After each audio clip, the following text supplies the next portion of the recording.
복된 주일, 이 시간에 여기까지 나오신 여러분들 위해 하나님의 크신 은혜가 함께하기를 진심으로 기원합니다. 계속해서 누가복음의 말씀을 읽어나가고 있습니다.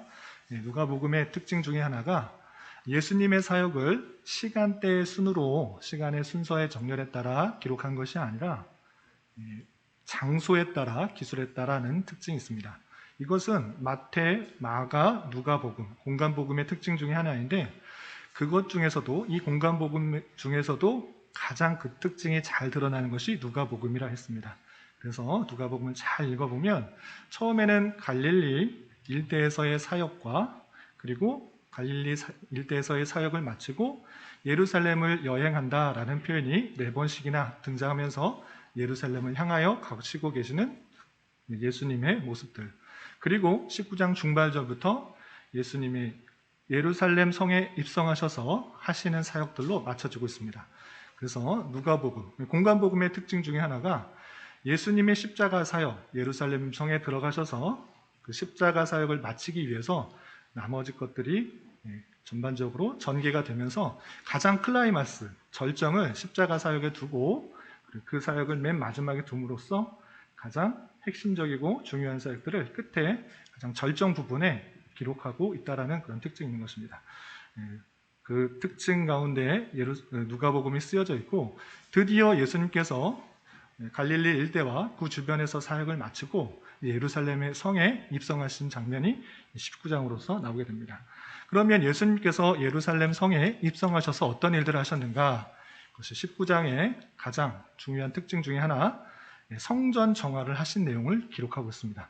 물론 요한복음에서는 성전 정화 내용이 2번씩이나 등장하는데, 공간복음에서는 예루살렘 성에 들어가셔서 맨 마지막에 기록하고 있다는 특징이 있습니다. 성전을 정화했습니다.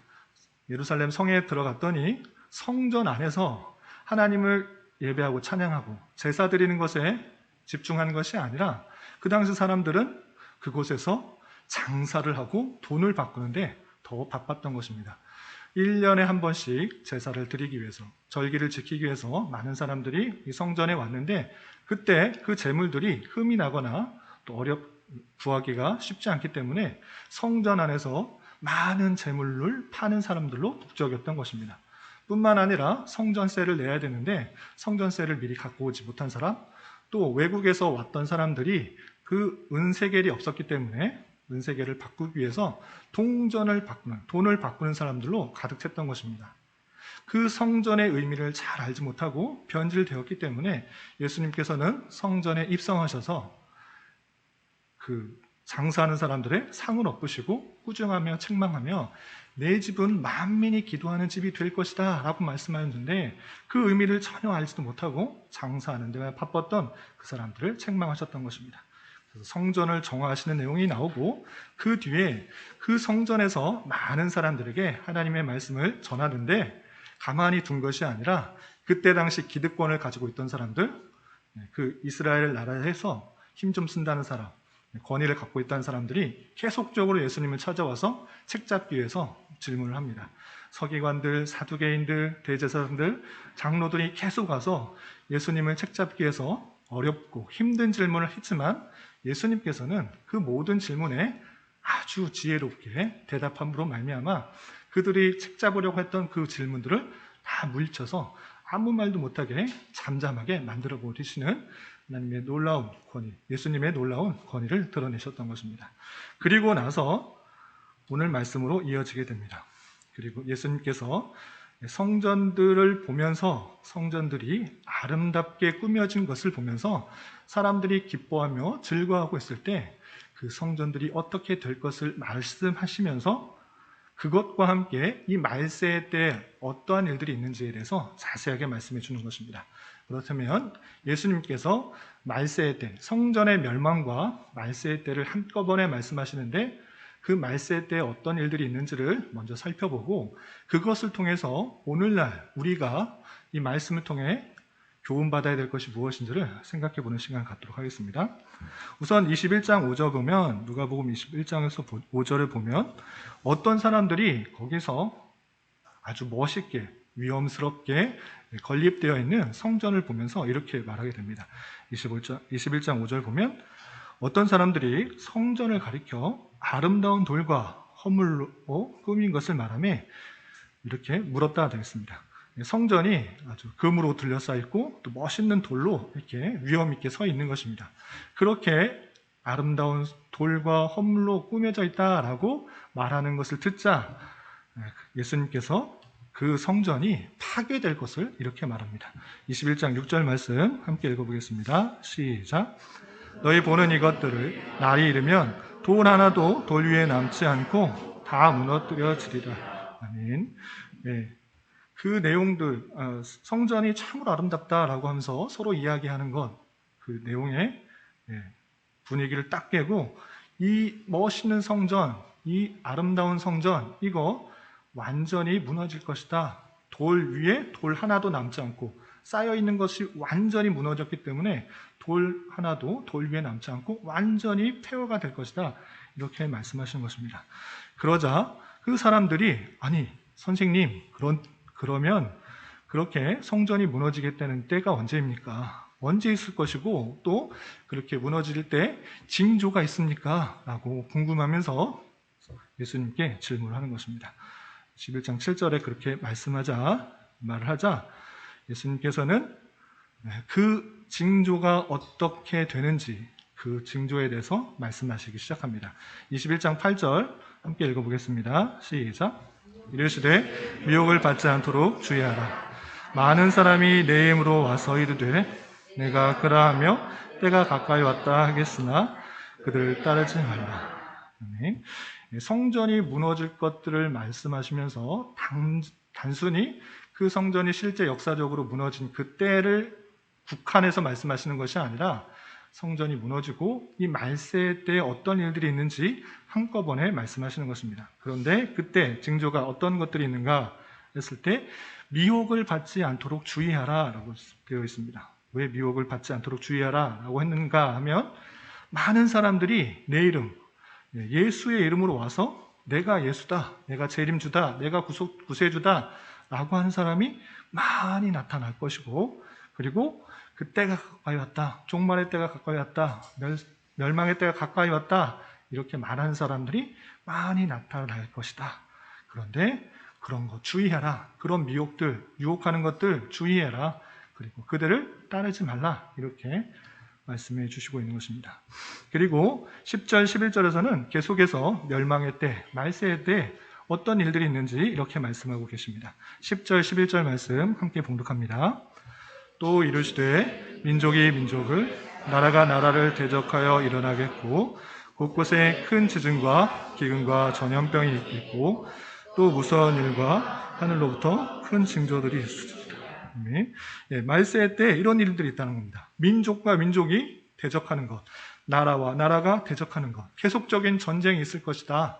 민족 안에서, 같은 민족 안에서 또는 다른 민족 안에서 계속 민족끼리 전쟁하는 일, 그리고 이런 나라 저런 나라 계속해서 대적하며 전쟁하는 일, 그런 일들이 있을 것이다 라고 말씀해 주고 계십니다.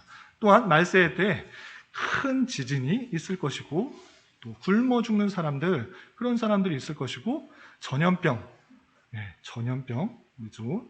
현재 전염병으로 많이 고생하고 있는데 전염병이 있을 것이다 라고 말씀해 주고 있습니다. 그리고 무서운 일과 하늘로부터 큰 징조들이 있을 것이다 라고 표현하고 있습니다. 무서운 일이 무엇인지 구체적으로 여기서는 밝히지 않았지만 모든 사람들이 무서워할 일들이 있을 것이다. 그리고 하늘로부터 여러 징조들, 큰 징조들이 깨달을 수 있는 그런 징조들이 있을 것이다 라고 말씀해 주고 계신 것입니다. 그리고 그런 일들이 있기 전에 당하게 될 일들이 있는데 그것이 무엇인가? 21장 12절에 이렇게 표현하고 있습니다. 21장 12절 말씀 함께 읽어보겠습니다. 시작.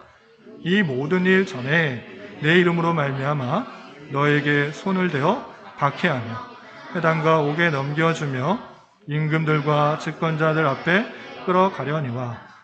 이런 징조들, 여러 가지 징조들, 나라와 민족들이 전쟁하는 것, 또 가난과 지진과 기근과 전염병과 여러 가지 징조들이 있는데 그것 전에 있을 일을 이렇게 말하고 있는 것입니다.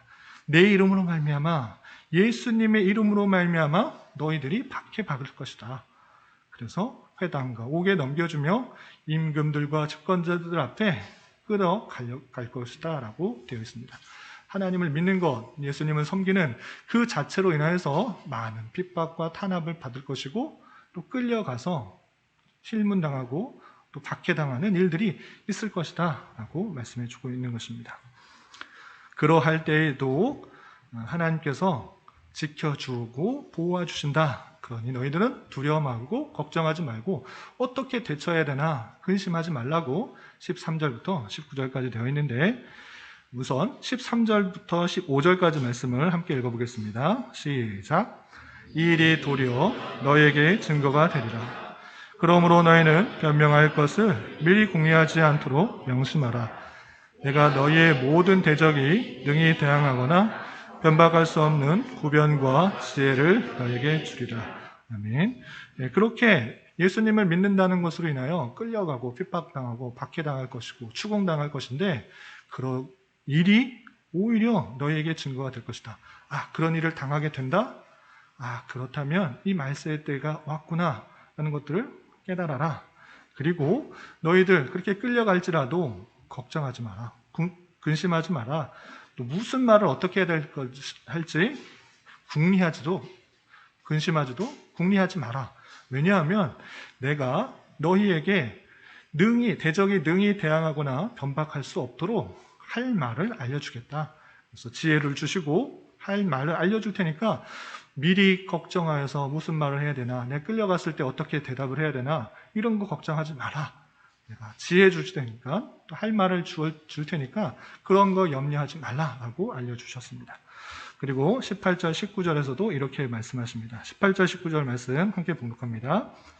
너희 머리털이 하나도 상하지 아니하리라. 너희의 인내로 너희 영혼을 얻으리라. 아멘. 그렇게 붙들려 갈지라도 걱정하지 마라. 근심하지 마라. 두려워하지 말라. 어떻게 하시겠느냐? 너희 머리털 하나도 상하지 아니할 것이다. 너희 인내로 너희 영혼을 얻으리라 라고 위로해 주십니다. 그런데 여기서 너희 머리털이 하나도 상하지 아니하리라 라는 말을 문자 그대로 뜻하는 것은 아닙니다. 왜냐하면 끌려간다는 자체가, 또 우리 읽진 않았지만 16절에 보면 너희 부모, 형제, 친척 벗이 너희를 넘겨주어 너희 중에 몇을 죽게 하겠다라는 그런 표현이 있는데, 앞에서는 죽게 된다라는 표현은, 또 끌려간다, 박해당한다라는 표현인데 머리털 하나도 상하지 아니하리라. 이 앞뒤가 안 맞는 것이 아닌가라고 할 수 있는데, 여기서 너희 머리털이 하나도 상하지 아니하리라라는 그 말씀은 실제 우리 머리털 하나조차 상하지 않게 된다는 그런 말이 아니고, 뒤쪽의 말씀에 비추어 봤을 때 우리의 영혼을 하나님께서 친히 보호하여 지켜주시기 때문에 우리 영혼을 능히 구원하실 것이기 때문에 걱정하지 말라. 하나도 그 영혼이 훼손되지 않을 것이다 라고 교훈하고 있는 것입니다. 19절에 보면 너희 인내로, 너희 참는 것으로 인하여 너희 영혼을 얻을 것이다.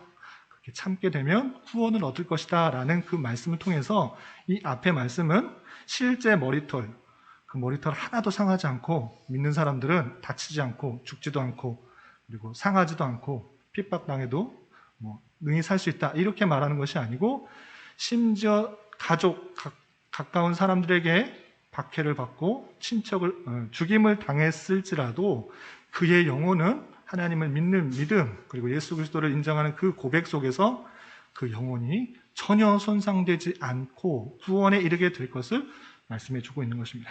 그렇기 때문에 그런 핍박과 탄압 속에서도 걱정하지 말고 두려워하지 말고 근심하지 말아야 될 것을 말씀해 주고 있는 것입니다.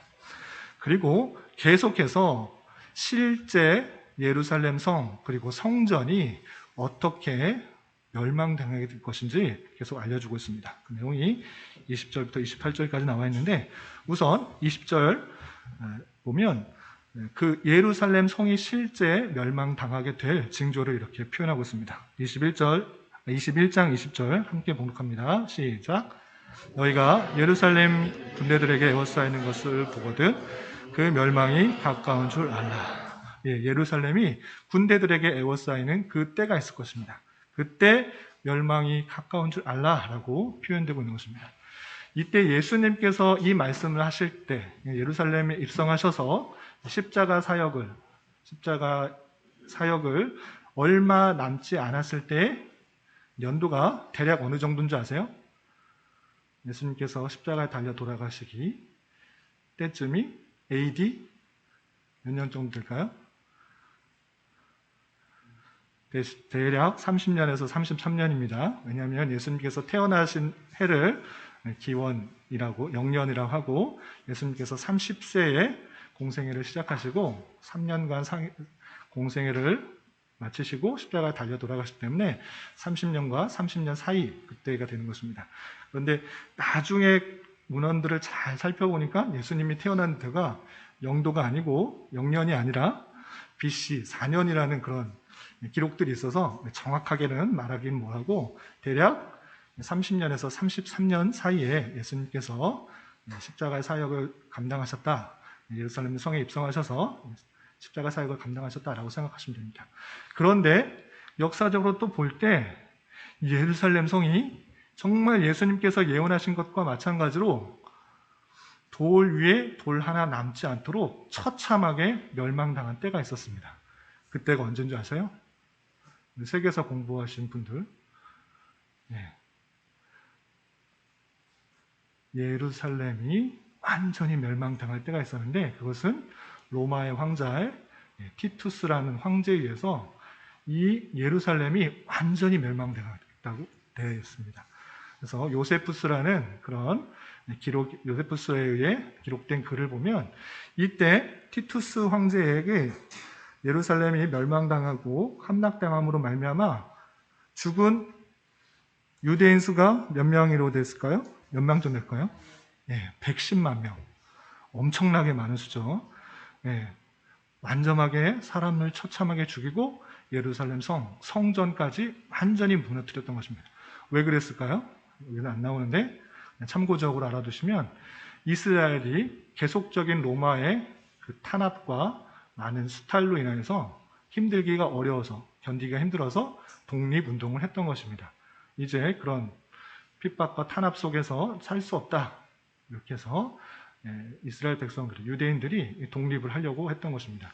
그런 모습을 보이자 로마의 황제가 수많은 대군을 이끌고 AD 70년경에 유대 일대를 다 쳤던 것입니다. 반란을 들었던 그 유대인들을 다 죽여서 유대인 110만 명이 다 몰살당하고, 또 9만 7천 명이나 되는 사람을 포로로 끌려갔다, 노예로 끌려갔다고 합니다. 그래서 정말 예수님의 예언대로 예루살렘 성을 완전히 에워쌀 때가 있게 되는데, 그때가 되면 이제 예루살렘이 멸망하겠구나 라고 생각하라고 예언해 주신 것입니다. 그리고 그 환란의 때, 예루살렘의 그 환란의 때가 얼마나 힘들고 어려운지 23절부터 25절까지 나와 있는데, 23절부터 25절 말씀 함께 읽어보겠습니다. 시작. 그날에는 아이벤 자들과 젖먹이는 자들에게 화가 있으리니, 이는 땅에 큰 환난과 이 백성에게 진노가 있겠음이로다. 그들이 칼날의 죽임을 당하며 모든 이방에 사로잡혀 가겠고, 예루살렘은 이방인의 때가 차기까지 이방인들에게 밟히리라. 이럴 성신에는 징조가 있겠고, 땅에서는 민족들이 바다와 파도의 성난 소리로 인하여 혼란한 중에 곤고하리라. 23절에 보면 아이벤 자들, 젖먹이는 자들, 이런 사람들은 원래 전쟁에서 건드리지 않는다. 노약자는 건드리는 것이 아닙니다. 그럼에도 불구하고 그렇게 어렵고 힘든 그런 약한 사람들도 그 심한 환난으로 말미암아, 핍박으로 말미암아 더 어려움을 당할 거기 때문에 화가 있다, 이렇게 표현하고 있는 것입니다. 이 땅에 큰 환난, 백성의 진노가 있음으로 말미암아 예루살렘이 멸망을 당할 것이다. 칼날에 죽임을 당하며 모든 이방에 사로잡혀 갈 것이다. 아까 말씀드린 것처럼 실제 110만 명이나 되는 유대인들이 몰살을 당하게 되었고, 9만 7천 명이나 되는 사람이 포로로 끌려가는 그런 역사적 사실들이 30년 뒤에, 40년 뒤에 있게 되는 것을 보게 되는 것입니다. 그런 일들을 예언하게 되는 것입니다. 그리고 예루살렘은 이방인의 때가 차기까지, 이방인에 속한 하나님의 백성들이 그 수가 다 차기까지 이방인들에게 계속적으로 유린당하고 또한 돌아다니고 할 수밖에 없는 그런 일들이 있을 것이다. 이방인들에게 밟히는 그런 일들이 있을 것이다 라고 표현해 주고 있는 것입니다. 그리고 1월 선신, 하늘에 있는 그런 모든 해나 달이나 별 같은 것들을 통해서 그것을 알게 될 것이고, 땅에서는 민족들이 바다와 파도의 성난 소리 등으로 인하여서 혼란한 중에 곤고한 일들이 있을 것이다, 이렇게 알려주고 있는 것입니다. 그리고 그렇게 환란의 때에 성도들은 어떻게 해야 되는가, 어떻게 할 것이어야 되는가, 27절, 28절에 이렇게 말씀하고 계십니다. 27절, 28절 함께 봉독합니다. 시작. 그때 사람들이 인자가 구름을 타고 능력과 큰 영광으로 오는 것을 보리라.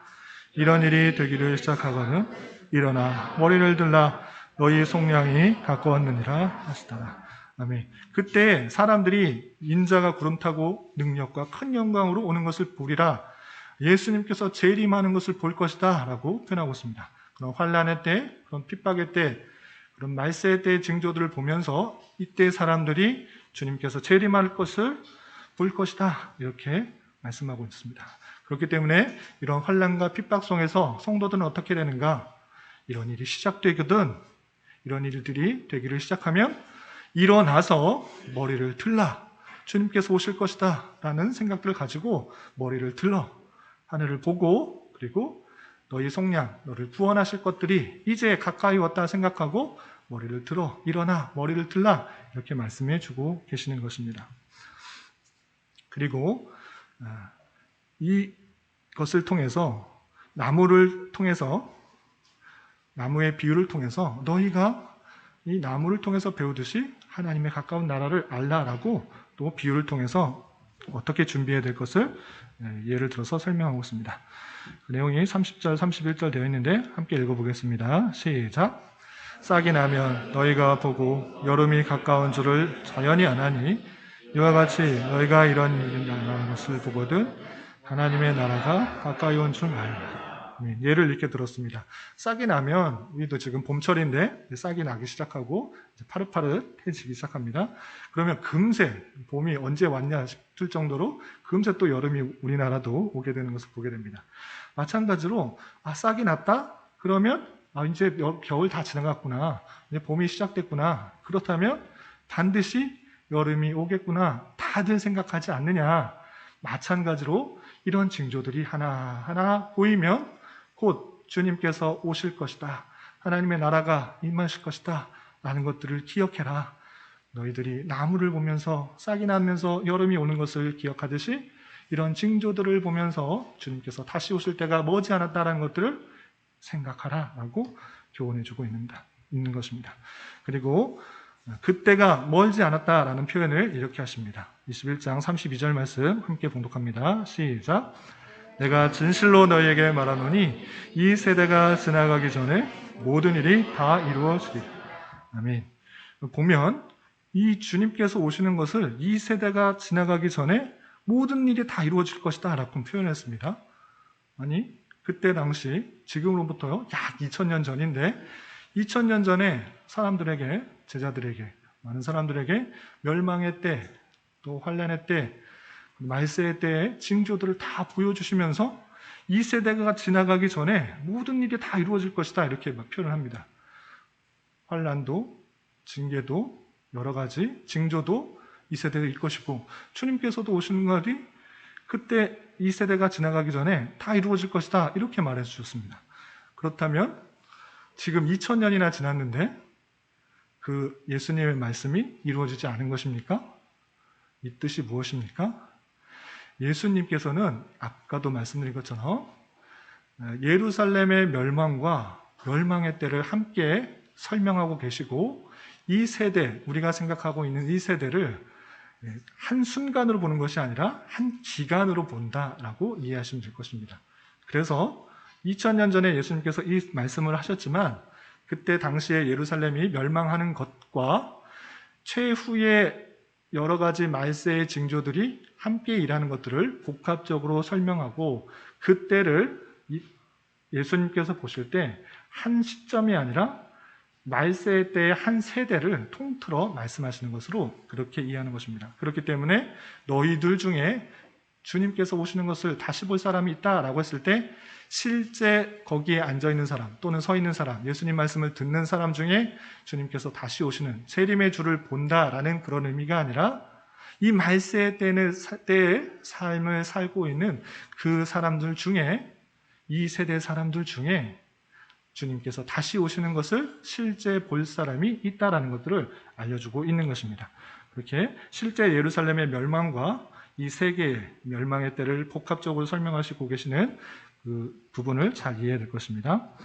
그리고 이렇게 주님께서 다시 오심으로 말미암아 이 천지들은 다 없어질 것이지만 내 말은 없어지지 않을 것이다. 이렇게 33절에 말씀하고 계십니다. 33절 말씀도 함께 봉독하겠습니다. 시작.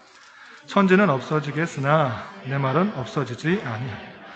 천지, 하늘과 땅, 이 모든 것들을 흔들리고 또 말세의 징조로 흔들리고 없어지고 할 것이지만, 변할 것이지만 하나님의 말씀, 그 말씀은 없어지지 아니할 것이다. 이렇게 알려주고 계십니다. 그래서 마지막으로 34절부터 36절까지는 이러한 사실을 아는 자로서 어떤 삶을 살아야 될 것인지 교훈하고 있습니다. 34절 말씀 함께 읽어보겠습니다. 시작. 너희는 스스로 조심하라. 그렇지 않으면 방탕함과 술 취함과 생활의 염려로 마음이 둔하여지고 뜻밖의 그날이 덫과 같이 너에게 임하라. 첫 번째, 스스로 조심해라. 그렇지 않으면 방탕함과 술 취함과 염려로 마음이 둔하여서 주님께서 오시는지 안 오시는지 전혀 생각하지 않고 그 날이 덫과 같이, 덫이 뭔지 아시죠? 어떤 것을 잡으려고 놓는 그런 덫입니다. 갑자기 탁 들어가면 잡히는 것과 같이, 다른 성경의 표현에서는 도둑과 같이 언제 올지 모르지만 갑작스럽게 오시는 그 주님으로 인하여서 심판을 받을 줄 알고 조심하라. 그렇게 생활이 방탕함과 술 취함과 염려로 둔하여지지 않도록 스스로 조심하라 라고 교훈해주고 있는 것입니다. 그리고 21장 35절에서는 이 날이 모든 사람에게 일할 것을 이렇게 표현하고 있습니다. 제가 읽어보겠습니다. 이 날은 온 지구상에 거하는 모든 사람에게 임할 것이다. 임할 것이다. 그 통해서 어떤 사람들에게 국한된 것이 아니라 지구상에 거하는 모든 사람에게 이 재림의 때, 또 말세의 때 주님의 재림이 임하게 될 것을 표현하고 있습니다. 그리고 36절에서는 이렇게 권면하고 있습니다. 함께 봉독하겠습니다. 시작. 이러므로 너희는 장차 올 이 모든 일을 능히 피하고 인자 앞에 서도록 항상 기도하며 깨어있으라 하십니다. 아멘. 이 장차 올 모든 일들을 잘 피하고 또 인자 앞에서 당당하게 맞이할 수 있도록 항상 기도하며 깨어있으라 라고 권면하면서 이 내용이 마치게 됩니다. 이 내용을 통해서 정리하면서 세 가지로 정리하며 교훈을 받았으면 좋겠습니다. 말세 때 어떤 징조가 있었는가? 주님께서 말씀하실 때 많은 사람이 내 이름을 와서 미혹하고 난리와 소요의 소문이 있을 것이다 라고 말씀하셨고, 또 10절에 민족이 민족을, 나라가 나라를 대적하여 일어날 것이다. 곳곳에 큰 지진과 기근과 전염병이 있을 것이다. 또 무서운 일과 하늘로부터 큰 징조들이 있을 것이다. 내 이름으로 말미암아 손을 대어 박해하며 회당과 옥에 넘겨주며 임금들과 집권자들 옆에 끌려가는 일이 있을 것이다. 등등등 여러 가지 것들을 말씀해 주셨습니다. 그런데 이 일들이 우리가 쉽게 접할 수 있는 일입니까? 아니면 낯선 일입니까? 계속 매스컴을 통해서 세계에서 일어나는 많은 전쟁들을 우리는 접하고 있는 것입니다. 그리고 멀리 떨어져 있는 나라가 아닌 일본에서도 계속 들려오는 것이 지진이 계속 난다. 어제 새벽에도 났다는가요? 7.2의 지진이 또 났다고 그러는데 지금 큰 지진이 계속 난다는 소식들이 계속 들려오는 것입니다. 또 전염병은 어떻습니까? 1년 넘게 계속 큰 전염병으로 인하여서 많은 사람들이 걱정하고 두려워하고 있습니다. 그리고 우리나라만 해도 자기가 구세주다, 재림주다, 신이다 라고 말하는 사람들이 수백 명이나 되면서 미혹하는 사람들이 있는 것을 보게 됩니다. 그것이 우리나라만 뿐입니까? 중국은 어떻습니까? 세계는 어떻습니까? 자신이 예수라고 하면서 미혹하는 사람들이 너무 많이 있는 것을 보게 되는 것입니다. 이런 일들이 있는 것을 보아 우리가 지금 말세의 때를 살고 있는 줄을 잘 깨달아야 되는 것입니다. 그냥 그런 일이 있나 보다, 지진이 나나 보다, 전염병이 있나 보다, 전쟁이 계속 나나 보다, 그냥 남의 나라로 생각할 것이 아니라 주님께서 말씀하신 그 말세의 때, 주님께서 다시 오실 때 그 말세의 때를 우리가 살고 있는 줄을 잘 깨달아야 되는 것입니다. 또 디모데후서 3장 1절부터 5절 보면 말세에 고통하는 때가 이르러 어떤 일들이 있는가라고 바울 사도가 사랑하는 그 디모데 제자에게 이런 말씀을 하셨는데 그 말씀을 한번 읽어드리도록 하겠습니다. 너는 이것을 알라.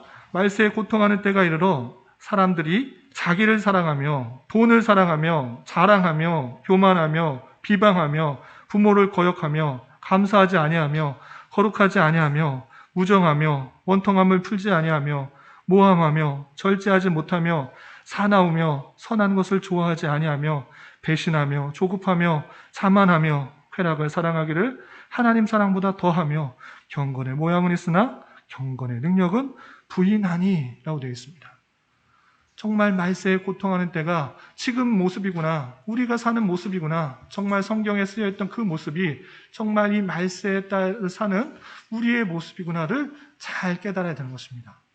우리가 살고 있는 이때가 정말 말세의 때, 종말의 때, 말세에 고통하는 그때라는 사실들을 잘 깨달아야 되는 것입니다. 여러 가지 사실들을 보면서 주님께서 말씀하신 그 때가 우리가 살고 있는 그때인 줄 알고 우리가 말세의 때에 살고 있는 백성이구나를 잘 알아야 되는 것입니다. 그렇다면 말세의 때의 삶을 살아가고 있는 성도로서 어떤 삶을 살아가야 됩니까? 잘못 이해하면 우리나라에도 시한부 종말론이라는 사람들이 있었습니다. 그런 사람들은 이제 말세가 이제 나왔다. 이제 주님께서 언제 오실 날이 멀지 않았다. 그러니까 아무 일도 하지 말고 지금 회사 다니지 말고 학교 가지 말고 다 지금 교회에 모여서 하나님 주님 오실 날을 기대하면서 예배하고 찬양하고 모든 갖고 있는 헌금들 다 모여서 그거 모아가지고 이제 하나님 오실 때를 위해서 쓰자라고 했던 사람들이 있었습니다. 그렇게 사는 삶이 아니라 종말의 때에 사는 삶이 어떻게 살아야 되는가, 그것을 오늘 말씀에서는 이렇게 말씀해 주셨습니다. 28절에서는 이런 일이 시작되거든 일어나 머리를 들라 너희 속량이 가까웠다라는 것입니다. 이런 징조가 왔을 때 머리를 들어 주님께서 오실 날을 기대하며 그리고 주님께서 우리를 완전히 속량하시고 구원하실 때가 가까이 왔다는 것들을 깨달아 알아 땅의 머리를 받고 사는 것이 아니라 하늘을 들어 하늘을 바라보며 살아가라라고 표현하고 있습니다. 또한 같은 표현으로 31절에서는 너희가 이런 일이 일어나거든 이런 일이 일어나는 것을 보거든 하나님의 나라가 가까이 온 줄 알라라고 되어 있습니다.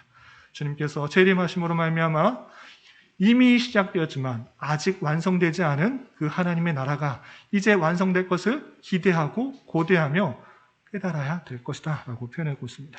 그리고 34절에서는 스스로 조심하라. 방탕함과 술 취함과 세상의 염려로 마음이 둔하여져서 주님께서 오시든지 마시든지 전혀 생각 없이 내 뜻과 내 생각과 내 판단에 따라서 이 세상의 안락과 평안과 부를 위해서 살아가는 것이 아니라 주님께서 다시 오실 때가 얼마 남지 않았다라는 생각들을 기억하며 주님께서 덫과 같이 도둑과 같이 급작스럽게 오실 것을 기약하며 스스로 조심하라 라고 하고 있는 것입니다. 또한 36절에서는 항상 기도하며 깨어있으라 라고 표현해 주고 있습니다. 주님께서 오실 날이 얼마 남지 않았다는 생각으로 여러분들은 삶을 살아가고 있습니까? 아니면 주님께서 언제 오실는지도 모르는데 내 생각과 내 뜻과 내 판단과 내가 원하는 대로 살아가고 있는지 되돌아 보아야 될 것입니다.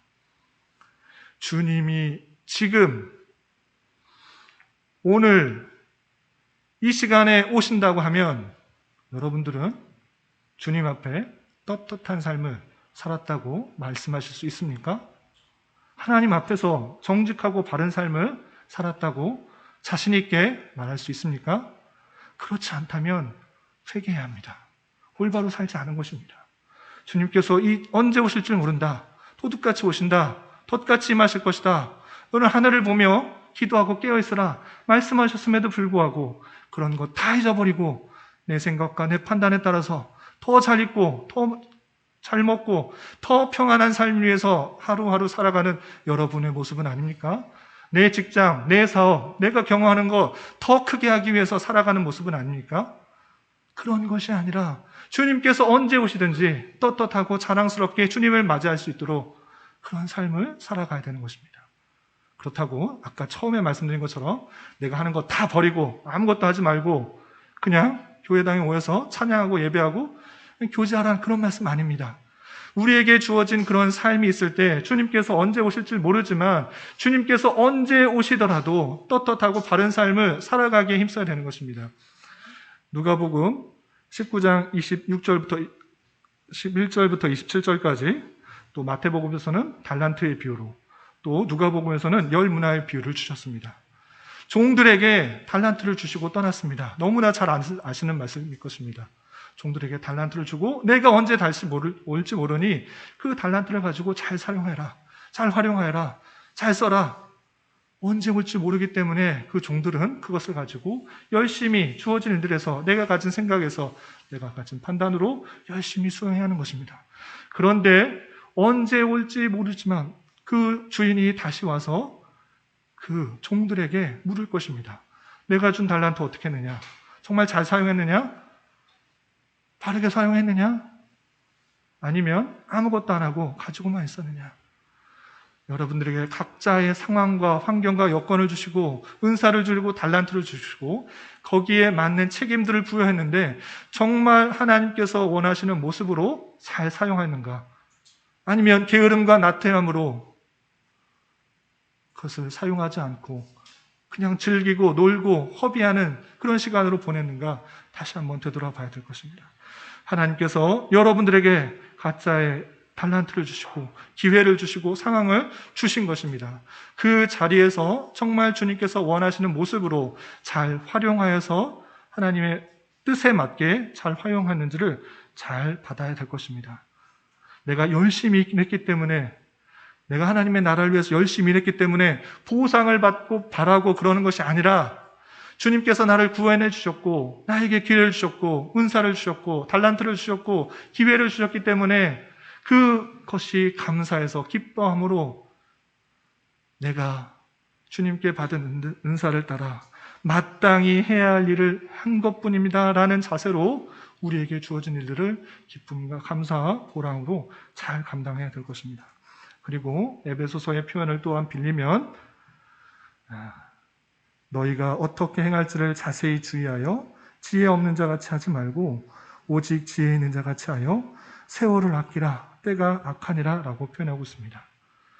시간을 아끼고 때를 잘 살펴서 우리가 우리 자리에서 어떻게 하는 것이 하나님의 뜻에 합당한 것이고 또 주님께서 오신다고 하면 언제 오실지 모르지만 언제 오시더라도 그 시간을 잘 활용하여서 그 충성된 종의 모습으로서 삶을 살아가는 그런 모습으로 살아가야 될 것입니다. 우리는 말세의 때를 살아가고 있다는 사실들을 잊지 말아야 될 것입니다. 이 땅에 만나게 되는 수많은 사람들과 환경과 여건과 처지에서 직장에서 그런 것들에 빠지다 보면 그것이 마치 전부인 양 그것을 더 얻기 위해 더 평화롭게 하기 위해서 살아가고 있지만 주님께서 원하시는 것은 그 모든 것들을 활용하여서 천국 백성답게 삶을 살아가는 것, 그 모든 것들을 활용하여서 하나님의 백성답게 자라가기를 원하시는 것, 하나님의 그 모습으로 성화되어 가는 것, 그것을 원하신다는 사실을 기억하며 이 땅의 것을 더 풍요롭게 하는 데 마음 쓰지 말고 천국 백성으로서 하나님의 백성답게 내 자신을 성숙하게 하고 성장하는 데 기회로 삼아야 될 것입니다. 마지막으로 이러한 환난의 때에도 하나님께서 그 백성들을 신실하게 인도하시는 하나님의 은혜가 있다는 사실을 잊지 말아야 될 것입니다. 18절, 19절에서도 아까 살펴본 것 같이 그런 환난의 때, 핍박의 때, 탄압의 때에도 하나님께서는 너희 머리털 하나도 상하지 않게 하시겠다. 너희 인내로 너희 영혼을 얻을 것이다. 이렇게 약속해 주고 계십니다. 여러분, 근심과 걱정하지 마십시오. 주님께서는 우리의 영혼을 붙들어 두시고 머리털 하나 상하지 않을 정도로 그 구원을 신실하게 책임져 주실 것입니다. 염려와 걱정과 근심 때문에 살아가는 것이 아니라 우리의 모든 것들을 주장하여 주시고 구원으로 신실하게 이끌어 가실 하나님의 은혜가 있다는 사실들을 기억하며 오늘도 말세의 때를 힘있고 담대하게 살아가야 되는 것입니다. 또한 22절, 23절에 보면 이런 표현이 있습니다. 이 날들은 기록된 모든 것을 이루는 징벌의 날이니라. 이는 땅에 큰 환난과 이 백성에게 진노가 있겠음이로다 라고 표현하고 있습니다. 왜 징벌을 허락하십니까? 하나님의 말씀을 불순종하고 하나님을 비방하고 예수님을 핍박하고 믿는 자들을 탄압하는 그 모든 것, 하나님 보시기에 불의하기 때문에 하나님께 심판하신다라는 것입니다. 공의의 하나님께서는 이 복음이 전파되는데도 불구하고 하나님을 받아들이지 않고 예수님 믿는 자를 핍박하고 조롱하는, 모욕하는 그런 사람들을 하나님이 때에 하나님의 방법으로 징벌하신다. 그 사실들을 잊지 말아야 될 것입니다. 여러분들이 삶을 살아가면서 예수님을 믿는다는 사실로 인하여 비웃음을 당할 수도 있고 모욕을 당할 수도 있고 조롱을 받을 수도 있고 핍박을 받을 수도 있습니다. 순교까지 당할 수도 있습니다. 그럼에도 불구하고 우리가 담대하게 나갈 수 있는 것은 그런 자들 하나님께서 심판하실 것이다. 하나님을 모욕하고 비방한 자들 하나님의 방법으로 징벌하실 것이다. 심판하실 것이다. 이 사실들을 잘 알아야 할 것입니다. 당장에 받는 어려움들로 또 불의한 일로 걱정과 근심하지 마시고 하나님께서 반드시 심판하신다는 사실로 위안을 받으시길 부탁을 드립니다. 그리고 마지막 한 가지, 천지는 없어지겠으나 내 말은 없어지지 아니하리라. 33절에 말씀해 주셨습니다. 이 세상 모든 것들은 변하게 되어 있습니다. 옛날에 가치 있고 좋았던 것 10년 지나고 20년 지나면 가치가 없어질 수도 있고 더 좋은 것이 나타날 수 있습니다. 그리고 하나님의 때가 되면 이 세상 모든 만물이 없어지고 또 피폐화되고 사라지는 것들입니다. 그럼에도 불구하고 이 천지는 다 없어질지라도 하나님께서는 영원하실 것이고 또 그가 나타내신 그 말씀은 분변하다는 사실을 잊지 말아야 될 것입니다. 내 말은 없어지지 아니하리라. 그렇다면 우리는 무엇을 붙들어야 합니까? 돈을 붙들어야 합니까? 아파트를 붙들어야 합니까? 땅을 붙들어야 합니까? 무엇을 붙들고 있는지 잘 보아야 될 것입니다. 그 모든 것들은 다 변하게 되어 있습니다. 어떻게 변할지 저도 모르지만 다 변하고 어떻게 될 수도 있는 것입니다. 그렇지만 영원히 변치 않는 것은 오직 하나님의 말씀이라는 사실들을 잊지 말고 그 말씀을 붙들고 하루하루 살아가는 자가 되어야 될 것입니다. 우리에게 주시는 하나님 말씀, 하나님 그 자신이 드러내는 것이 아니라 우리에게 알려주기 위해서 그 모든 말씀을 성경에 주셨을진데 그 변하지 않는 말씀을 얼마나 가까이 대하고 얼마나 붙들며 살아가고 있습니까? 여러분들의 삶의 목표는 삶을 살아가는 그 목적 속에 그 한 귀절은 정말 하나님의 말씀과 일치하고 있습니까? 하나님 말씀이 내 삶의 원동력이 되고 있습니까? 하나님의 말씀을 붙들며 변하지 않는 말씀 붙들며 하루하루 이 말세의 때에 살아가고 있습니까? 아니면 세상이 주는 즐거움, 세상이 주는 가치관, 세상이 하는 대로 그것에 뒤쫓아 따라가고 있습니까? 그런 것 다 버리고 이 말세의 때에 붙들어야 될 하나님의 말씀을 더욱더 읽고 이해하고 붙들며 이 땅을 살아가야 될 것입니다. 이 세상 모든 만물들은 변하고 없어지겠지만 하나님과 그 말씀은 불변하는 줄 알아. 말세의 때도 오직 하나님의 말씀을 붙들며 우리에게 주어진 삶을 성실과 충성으로 담대히 살아가야 될 것입니다. 이런 은혜가 저와 여러분, 우리 모두에게 있기를 진심으로 기원합니다. 기도하겠습니다. 하나님 아버지 감사합니다. 오늘 말씀을 통해서 말세의 때에 있을 징조에 대해서 깨달았습니다. 주님께서 이 땅에 오심으로 말미암아 시작된 말세의 때를 현재 우리가 살고 있는 줄 알아. 이 땅에서 평생 살아갈 수 있는 것처럼 살아가지 않게 하여 주시고 주님 다시 오실 날을 늘 기대하며 기도하며 기다리게 하여 주옵시고 하늘나라 백성으로서 땅을 밟고 살지만 하늘에 속한 자로서 정체성을 잃지 않게 하여 주시고 순간을 살아도 영생에 속한 자로서 주님의 백성으로 훈련되며 준비되는 삶을 살아가기에 힘쓰는 자 되게 하여 주옵소서. 예수님의 이름으로 기도하옵나이다. 아멘.